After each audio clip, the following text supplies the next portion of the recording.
Hello guys, hello family, hello friends. This is Dr. T and welcome to Clinical Medicine with Dr. T. In this video guys, I want to talk about sexual assault, um, commonly known as rape.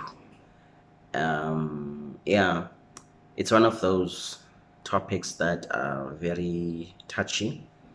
They are very depressing and all of that.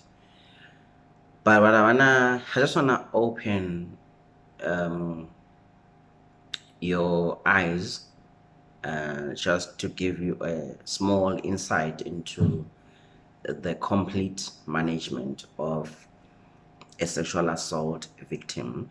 I just hope that this video will also reach a lot. It will reach not women specifically, but a lot of people out there, so that we can be equipped, we can have some knowledge when it comes to these cases. So that, I mean, you might be fortunate not to not to ever find yourself in a situation where you actually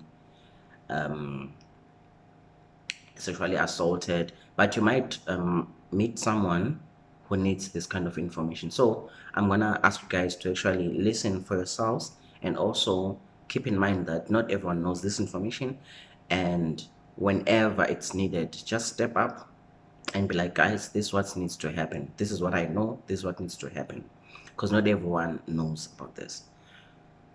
Rape is very common in South Africa. Very, very, very common, and especially on weekends. For some reason, it's very common on weekends. If you are working in a hospital and you go the entire weekend without having to assist or help a sexual assault victim, you are very lucky. It's very common. Sometimes two. I mean, I'm just talking about my hospital alone. I mean, there are so many hospitals out there, and also there are a lot of cases that do not come forward. So now I know that in some instances you are discouraged by the community to report or to press charges. You are even discouraged to even go to the police when it comes to reporting these cases. Sometimes even family members, they discourage you, friends and colleagues and parents, even siblings. So it's very hard. And I know that there are so many sexual assault victims that do not come forward and all of that. Now, what I'm gonna be talking about is, it doesn't matter whether you wanna press charges or not. I hope that you do press charges, because that's what is required when there's been an event like that. The law requires that you report a rape case. So whether you report a rape case or not, but what I'm gonna be telling you today, you need to keep it in your mind. You need to have it in your mind. So basically what I'm trying to say here is that whether you are reporting the case or not, whether you are planning on reporting the case or not, but you still need to seek medical attention. And then I'm gonna explain why you still need to seek medical attention. Because people think that what is only needed when you have been sexually assaulted is just to go to the police station. That's just a part of it. It's just a part of it. It's important, very important, but it's a part of it. So, the first reason why you still need to seek medical attention. In fact, when you go and seek medical attention, people always okay, let me just say this. The reason why you still need to seek medical attention is because you need to be examined, and the earlier the better. Guys, it's so depressing that you get a case, you are called for a case that happened 2 years ago. You are called for a case that happened 6 months ago. You are called for a case that happened. There's a colleague of mine who was called for a case that was said that it happened 3 years ago. It's so depressing because you are required by the law to see them, but there isn't much that you can really do here. When you, because the first thing that you need to do when you see these patients is to examine them, collect forensic evidence. That's the first role that you need to fulfill as a doctor, is to examine them, write your findings, and collect that forensic evidence using the kit that you is usually provided by the South African Police Service. That's number one, but it doesn't end there. The second reason why you need to seek medical attention or see a doctor is you will be offered a HIV test. Very important.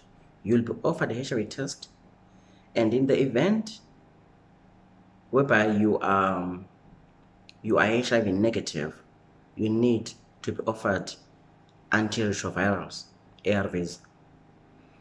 We call them post-exposure prophylaxis.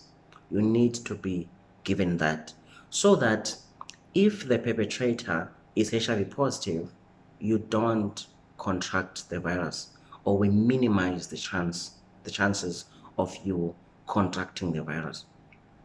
We are minimizing, I'm gonna say this, minimize the chance. But I must say, PEP works very well. It has got a very good success rate, right? So you are given the ARVs for a month. You only take them for a month, only for a month, 28 days to be specific. Take them for 28 days, and so that we minimize the chances of you getting the HIV from a rape. There are so many people that got sexually assaulted years ago and then they contracted the virus. So sad, so sad. But back in the day, there was no PEP. Back in the day, even ARVs were not there. But right now, we should maximize what is being provided, what is there, what is helping people out there. That's the first reason.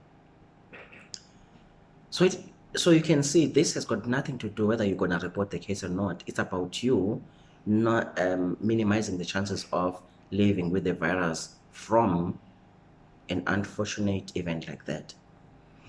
The second reason is that if you are a reproductive woman, you need to be given contraception also for a month, so that you don't get pregnant from this kind of an event. An unfortunate event. There are so many people that have got kids from a rape. There are so many people that got HIV from a sexual assault. So unfortunate, so unfortunate. And some of them have actually accepted and they are living on. They are getting on with their lives. But some committed suicide because they got pregnant. Some committed suicide because they got they contracted the virus. In this day and age, I mean, you see, there are so many traumas that can emanate from a sexual assault. One can get HIV positive, you can get a kid, you can get an STI that damages your tubes. So there are so many things.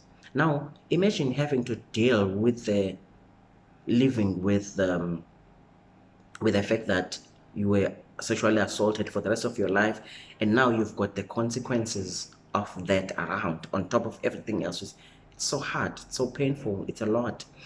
So that's the second reason. The third reason is that we also do give patients antibiotics to prevent, like a prophylaxis kind of antibiotics, so that if the perpetrator has got some kind of an STI, at least we minimize the chances of you having an STI or even PID. You may never know. So those are the first one is the examination. You need to be examined, because if you're going to come 6 months down the line or a year, there won't be any forensic evidence that will be left there. I can promise you that. There won't be any. So it's for the examination. I mean, do these things and then go home and sit and think, do you want to press charges? Knowing very well that you have done all these things, right? Yeah. So we need to be educated about these things, because it's very, very important. So I said the first reason is to be examined and forensic evidence collected. Second reason is to test for HIV. So we are offered antiretrovirals for a month called post-exposure. The other one is to minimize chances of you getting pregnant, being put on contraception, and also to be given antibiotics for STIs, to prevent STIs. So what happens if you know that you are positive, or if you are found to be positive then? So if you know that you're already HIV positive and you get raped, you won't be given a different treatment. You'll just continue with the ones that you're taking. There's no need to change, right? But if you are not on treatment and you find on that day when you are testing that actually you are HIV positive, you will have to be started on lifelong antiretrovirals, not just PEP, right? So those are the important things. And also some people will be nauseous, they'll vomit and all of that. So those patients, you want to give them antiemetics as well. Guys, I hope this helps, and thank you so much, and bye.